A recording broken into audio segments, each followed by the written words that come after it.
ஹாய்ங்க. இப்போ என்ன பண்ணுறேன்னு பார்த்தீங்கன்னா சோப்பு செய்கிறதுக்காக உட்காந்துருக்குறேன். என்ன சோப்புன்னு பார்த்தீங்க அப்படின்னா ஹனி சோப்பு. ஹனி பார்த்தீங்கன்னா நம்ம வந்து மலத்தையெல்லாம் வந்து கருவூர்லேருந்து வாங்கிட்டு வந்து தான் நம்ம சோப்பு வந்து செய்கிறோம்.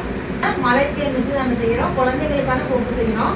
அதில் வந்து பார்த்தீங்க அப்படின்னா ஒரு கஸ்டமர் வந்து எனக்கு கூப்பிட்டு கேட்டிருந்தாரு, உங்களால் வந்து கண் எரியாத மாதிரி சோப்பு செஞ்சு கொடுக்க முடியுமா? என்னோட பாப்பாவுக்கு வந்து கண் பிரச்சனை இருக்குது, டாக்டர்கிட்ட போயிட்டு இருக்கிறோம்.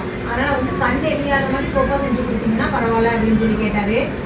நான் பார்த்துட்டு சொல்கிறேங்க அப்படின்னு சொல்லியிருந்தேன். இப்போ இந்த தடவை வந்து நான் அந்த மாதிரி சோப்பு தான் வந்து பல்காக செய்ய போகிறேன். இப்போ பார்த்தீங்க அப்படின்னா இதில் வந்து குழந்தைங்களுக்கான சோப்பு அப்படிங்கும்போது ஆலிவ் ஆயிலும் பாதாம் ஆயிலும் இப்படி எடுத்துக்கிறேன். இதில் தான் வந்து நான் வந்து இப்போ சோப்பு செய்ய போகிறேன். இது வந்து இந்த சோப்பு வந்து நீங்கள் செஞ்சோடனே வந்து எனக்கு நாளைக்கு நீங்கள் அதை பார்த்துட்டு ஆர்டர் கேட்டிங்கன்னா என்னால் கொடுக்க முடியாது. இப்போ பார்த்தீங்கன்னா க்யூரிங்கில் வந்து ஒரு 50 days 50 நாள் வந்து வச்சுருந்து அதுக்கப்புறமா தான் இந்த சோப்பை நான் வந்து உங்களுக்கு கொடுக்க முடியும். 50 நாள் கழித்து நீங்கள் இந்த மாதிரி இந்த சோப் வேணும் அப்படின்னு கேட்டிங்கன்னா உங்களுக்கு வந்து நான் டெலிவரி பண்ணிடுவேன். அது மட்டும் இல்லாமல் பார்த்தீங்கன்னா பெரியவங்களுக்கும் இதே மெத்தடை வந்து நான் அப்ளை பண்ணலான்னு இருக்கிறேன். உங்களுக்கு வர சோப்பு செய்கிற நாட்களில் பழைய மெத்தடு வந்து நம்மளுக்கு ஒரு 100 kg இருக்குது. அது முடிஞ்சதுக்கப்புறமா உங்களுக்கு வரது எல்லாமே பார்த்தீங்க அப்படின்னா நம்மளுக்கு வந்து கண் எரியாத சோப்பாக தான் உங்களோட கைக்கு கிடைக்க போகுது. சரி வாங்க இந்த சோப்பு எப்படி செய்யணும்னு பார்க்கலாம்.